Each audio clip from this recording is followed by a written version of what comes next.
साते भवतु सुप्रीता देवी शिखरवासिनी उग्रेण तपसा लब्धो यया पशुपति पति।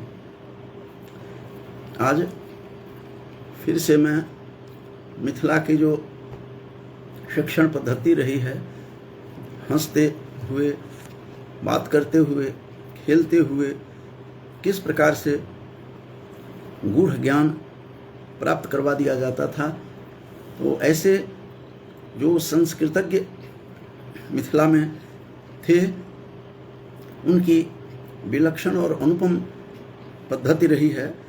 जैसे मैं कुछ बातों को, कुछ प्रसंगों को देकर यहाँ लेकर के आया हूँ, कुछ घटनाओं को, कि मिथिला की, जैसा कि मैं बताता रहा हूँ कि मिथिला की परंपरा अनुपम रही है।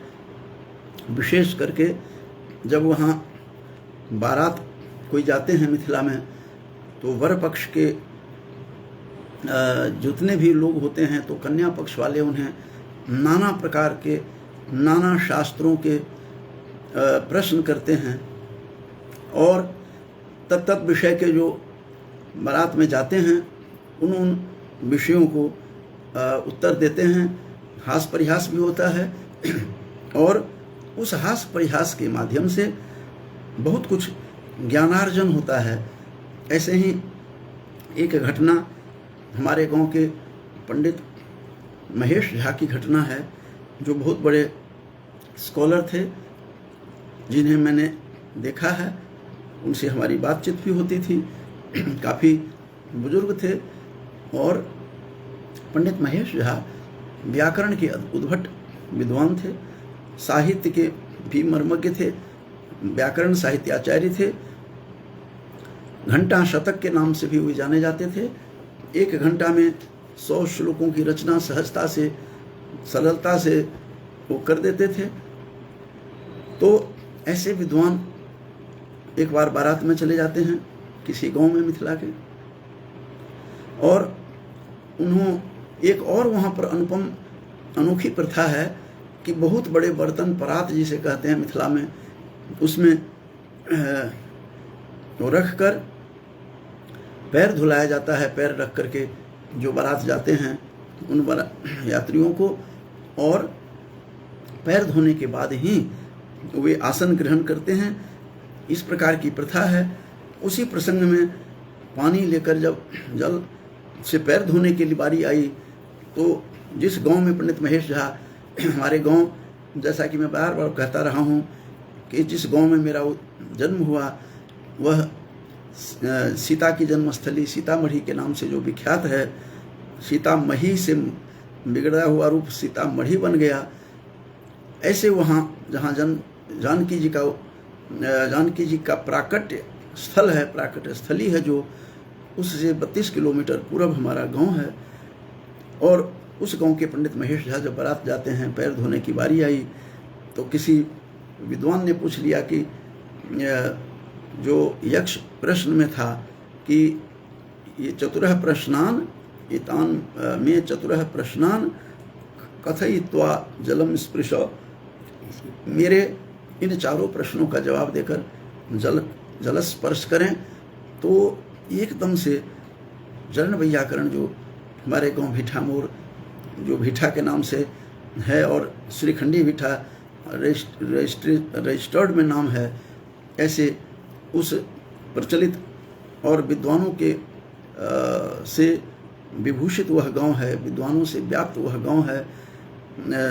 तो जिस गांव के बारे में हमारे गांव के पंडित किशोरी झा, जो BHU में प्रोफेसर थे प्राच्य विभाग में, उन्होंने लिखा है कि यत्रास्ति पंडित वरो बहुशो विनीतो रत्नेश्वरी वहति यत्र सदैव पुण्या मानेश्वरो वसति यस्य पुरोहि लिंगम भीठा तदेव नगरम मम भूसुराप्तम। ऐसे भूसुर से व्याप्त वह हमारा गांव, जो उस गांव के जरण वैयाकरण पंडित महेश झा से प्रश्न किया कि इति कथित्वा चतुरः प्रश्नान कथित्वा जलम स्पृश, जब कहा को मुदते किम आश्चर्यम में जो है अंत में कहा कि ये मेरे प्रश्नों का जवाब दे करके ही जल स्पर्श करो, तो उन्होंने कहा कि प्रश्ने पुनः कथम प्रश्न, पहले तो ये बताइए कि प्रश्न स्थिर कैसे होने दूंगा मैं, प्रश्न शब्द बना कैसे। तो जो प्रच्छ धातु से जो प्रश्न किस तरह से बनता है, जब 8 4 44 जो 7 सूत्र है, शुचित्व निषेध सूत्र, उसमें जो कहा गया है 7 परस्य तवर्गस्य शुचित्वम न स्यात् विष्णः प्रश्नः, वही संकेत किया हुआ है कि प्रच्छ धातु से जब हम उसे यज याच यद विच्छ प्रच्छ रक्षो नंग प्रत्यय जब करेंगे, इस सूत्र से नंग प्रत्यय होगा जब प्रच्छ धातु से, तो वह प्रश्न बन ही नहीं सकता। तो प्रश्न कैसे बन गया, ये बहुत बड़ी शंका होती है। इसलिए पंडित महेश झा ने कहा कि प्रश्ने पुनः कथम प्रश्न, पहले प्रश्न शब्द बना कैसे, इसका तो प्रतिपादन करें, फिर हम आगे किसी प्रश्न की बात करेंगे। तो जिससे याच धातु से याचियां बनता है और प्रच्छ धातु से प्रश्न बनता है, तो इस प्रकार से जब वहाँ विष धातु, विष से विष्णः, ये जो प्रयोग होता है विच्छ धातु से विष्णः, ये सब कैसे प्रश्न कैसे हुआ, यह तो बन ही नहीं सकता। लेकिन इसका समाधान यही है कि पाणिनि ने स्वयं प्रयोग किया है, और पाणिनि को इष्ट ही प्रश्न था।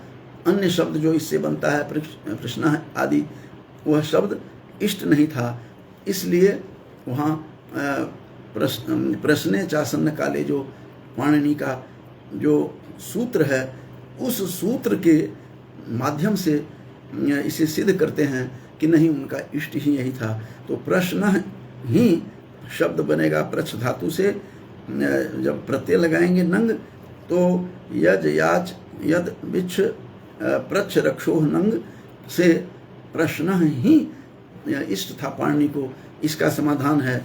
इसी प्रकार से कई ऐसे शब्द हैं जिस पर शंकाएं की जाती है। तो इस प्रसंग में यहाँ बताना यह आवश्यक है कि मिथिला में एक से एक प्रथा प्रचलित थी। एक अबोध बालक, जिसे अभी 5 वर्ष पूरा नहीं हुआ था, तो दरभंगा के महाराज ने पूछा कि आप कौन हैं, तो उन्होंने कहा था, शंकर ने, जो अयाची मिश्र की संतान थी, उन्होंने कहा कि बालो हम जगदानंद नमे वाला सरस्वती अपूर्णे पंचमी वर्षे वर्णयामी जगत्त्रयम्। ऐसे महान शंकर जो बाल था, बाल काल में था, पौने 5 वर्ष पूरे भी नहीं हुए, और तब कहता है कि त्रिलोक का मैं वर्णन कर सकता हूँ। मैं ऐसे वैदुष्यपूर्ण उस प्रतिभाशाली जो एक बालक के रूप में दरभंगा महाराज को चकित किया। तो दरभंगा महाराज को भी शक हुआ कि ये रटे हुए हैं कि ऐसे ही बोलता है। तो उन्होंने कहा कि ऐसा श्लोक का निर्माण करो जिसमें नवीनता प्राचीनता हो। तो उन्होंने कहा था कि चलितस् चकितस् छन्न प्रजा प्रयाणे तव भूपते सहस्र शीर्षा पुरुषः सहस्राक्षः सहस्रपात। तो उन्होंने इस प्रकार के श्लोक बना करके उन्हें चकित किया था। तो ये विलक्षण प्रतिभा संपन्न वहाँ की व्यवस्था थी। इसी तरह कोई वैयाकरण थे हमारे गांव में, तो ऐसे भी सुनते हैं कि वैयाकरण गुरु जी के पास जब अंतिम समय में पता चला, शिष्यों को शिष्य मिलने आते हैं, मिलने के लिए वहाँ बैठे थे, तो आंख बंद करके बोल रहे थे, शंकराभ्याम नौमी शंकराभ्याम नौमी शम शम शंकरम, अलग अलग करके बाद में बोला। पहले तो उन्होंने, शिष्यों ने सोचा कि गुरु जी का मति भ्रम हो गया है, मरण काल समीप आ गया है, इसलिए ये अशुद्ध प्रयोग कर रहे हैं, शंकराभ्याम नौमी कह रहे हैं। फिर कुछ देर के बाद कहते हैं शम, पृथक कर दिया, कराभ्याम नौमी शम कराभ्याम नौमी शम शंकरम, शंकर को मैं दोनों हाथों से नमन करता हूँ। तब जाकर के उनको शिष्यों को हुआ कि ये तो जाते जाते गुरुदेव ने हमें बहुत बड़ी बात हमें समझा गए। इस प्रकार मिथिला की अनुपम पद्धति रही, अनुपम इस तरह की शिक्षण की पद्धति रही है। एक मिथिला से इतर जिन्हें जिस गौतम बुद्ध को गया में, बोध गया में ज्ञान प्राप्ति हुई, उसके बारे में, उनके बारे में भी कहा जाता है कि गुरुजी ने कहा जो मुझे बेटी की शादी करनी है, अपने अपने घर से धन चुरा करके ले आओ, और धन ले आओ, लेकिन याद रहे कि वह धन कोई देखे ना लेते हुए, ऐसे धन लेकर के आना। सभी लेकर के आए। गौतम बुद्ध जो थे, बालक गौतम चुपचाप मुंह लटका के खड़े हो गए। गुरुजी ने पूछा, तुम नहीं ला सके? कहते, गुरुजी आपने जो शर्तें रखी थी कि जो कोई नहीं देखे, तादृशम धनम एव तत्र नेतव्यम, तो ये इसलिए मैं ला नहीं सका और मेरे से ये गलती हुई है। तो मैं कोई ऐसा स्थान नहीं देखा है गुरुदेव जहाँ कोई शून्य हो। यत्रन्यम न पश्यामि अशून्यम भवति तन्मया, वही मेरे लिए भीड़, खचाखच भीड़ जैसी बातें लग रही थी। तो इस प्रकार से गौतम बुद्ध को गुरुजी बड़े प्रसन्न हुए। कहा कि मैं तुम्हारी परीक्षा लेने के लिए मैंने यह बात कही थी कि मेरे लिए मेरी पुत्री की शादी के लिए धन चुरा करके ले आओ। धन चुराना ही एक तरह से हुआ, लोगों की दृष्टि से चोरी करके लाना, कोई देख ले तो ऐसे धन नहीं लाना। इसलिए मुझे कोई स्थान नहीं लगा जिसमें कोई नहीं देख रहा हो। तो कहते हैं यत्रान्यम न पश्यामि तो अशून्यम भवति तन्मया, जिसको जहाँ पर कहीं किसी को नहीं देखा वहाँ भीड़ थी लोगों की, इसलिए हे गुरुदेव मैं ला नहीं सका। तो ये पद्धति शिक्षण की अद्भुत कला थी। इसी तरह से हमारे गांव के पंडित किशोरी झा जो थे, नब्बे न्याय के त्रितलावच्छेदकता के मनीषी, वो जब सेवानिवृत्ति के बाद प्राच्य संकाय में BHU में थे प्रोफेसर, जब वो घर आते हैं तो उनके पास इर्द गिर्द जो अनपढ़ थे, निरक्षर थे, वे लोग भी उनके प्रयोग से सुन करके प्रयोग करने लगते थे कि पदच्छेद नहीं करो, अपने अपने बच्चों को कहते थे। तो पदच्छेद शब्द श्रुति ज्ञान से, श्रुति परंपरा से लोगों को, हमारे गांव में जो अनपढ़ थे, जिनको शास्त्र ज्ञान नहीं था, वो लोग भी ऐसा बोलते थे। ज्ञान की लीला ही अपरंपार है, ज्ञान जैसा पवित्र भी कुछ नहीं है। श्री कृष्ण भी कहते हैं कि नहीं ज्ञान है न सदृशम पवित्र में विद्यते। तो इस प्रकार से ज्ञान की परंपरा अद्भुत रही है। मिथिला की जो शिक्षण पद्धति थी वह अद्भुत पद्धति रही है। तो आज मैंने संस्कृतज्ञ जो विद्वान थे मिथिला में, उनकी पद्धति, शिक्षण पद्धति कैसी थी, उस पर मैंने बोला था। एक और कहानी जो गांव की हमारी घटना है, हमारे गांव में एक जगह, वहाँ पर जनक राउत नाम के एक हल चलाने वाले थे, अनपढ़ थे, निरक्षर थे, ज्ञान नहीं था शास्त्र ज्ञान। जब वो निरक्षर थे तो शास्त्र ज्ञान कैसे होता। संयोग ऐसा था कि जो जनक राउत हमारे गांव के थे, जो हल चलाते थे खेतों में, तो एक बार अपने जो मालिक के घर में जो दशरथ झा थे, जो अब दोनों नहीं हैं, स्वर्गीय दशरथ झा और स्वर्गीय जनक राउत, ये दोनों नहीं हैं। तो ये दोनों कितने विलक्षण थे, कितने हास्य विनोद के माध्यम से कितनी बड़ी बात वो शिक्षा की कह गए। तो एक दिन ऐसा हुआ कि जनक राउत, जैसा कि मैंने बताया था, हास्य विनोद के माहिर थे, कुशल थे। उनके घर में जो दशरथ झा थे, दशरथ झा जी के घर में हल जोतने जाते हैं और लोगों को दिखाया, जितने भी वहाँ पर हल जोत रहे थे किसानों को दिखाया बुला करके, देखो स्वयं राजा जनक, दशरथ, राजा दशरथ अयोध्यापति के घर में खेत में हल चलाने आया है और उसका नाश्ता, उसके भोजन किस तरह से है, ये दिखा करके लोगों को हंसाया। लोगों ने हंस करके, आश्चर्य होता तब है कि शास्त्र का ज्ञान किस तरह से, उस नाम से जो जनक राउत थे वो ज्ञान से भी उतने ही परिपूर्ण थे। उनको पता था कि राजा जनक ने हल चलाया और हल के अग्रभाग से सीता का प्राकट्य हुआ था, सीता प्रकट हुई थी।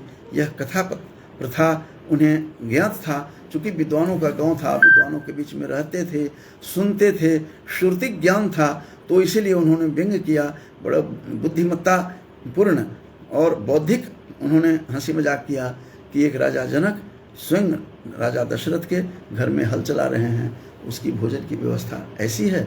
ऐसा कहकर इससे पता चलता है कि हमारे जो गांव में 21 आचार्य थे उस जमाने में, 21 विद्वांस, इस तरह की बातें कही जाती है। तो ऐसे विविध शास्त्रों के विद्वान थे, व्याकरण के, दर्शन के और वेदाचार्य भी थे, ज्योतिष के थे, नव्य न्याय के थे। इस प्रकार से विद्वानों का वह गांव था, वह कोटशः नमन करता हूँ ऐसे विद्वानों को जो उस परंपरा में पले हुए थे। अनपढ़ को भी पदच्छेद और राजा जनक के हल चलाने से कैसे सीता उद्भूत हुई, ये सारी कथा प्रथा से वे अवगत थे। तो इसको मैं थोड़ा सा मिथिला की जो अद्भुत पद्धति है, शिक्षण पद्धति, चाहे वह बारात में जाए तब भी, या खेत में हल जोतने वाला भी इतना ज्ञान अवश्य रखता था। इसलिए कहा जाता है हमारे गांव के बारे में कि ऐसे गांव है जहाँ पर शुकांगना यत्र गिरोद गिरंती, जो मंडन मिश्र की बात कही गई है, वहाँ भी कहते हैं जहाँ पर कौवे भी संस्कृत बोलते हैं। इस तरह मेरे गांव की प्रथा रही है, कथा रही है, अद्भुत विलक्षण पद्धति रही है। उन सभी विद्वानों को मैं कोटशः नमन करते हुए अपनी वाणी को विराम देता हूँ। जयतु सुरभारती, जयतु भारतम।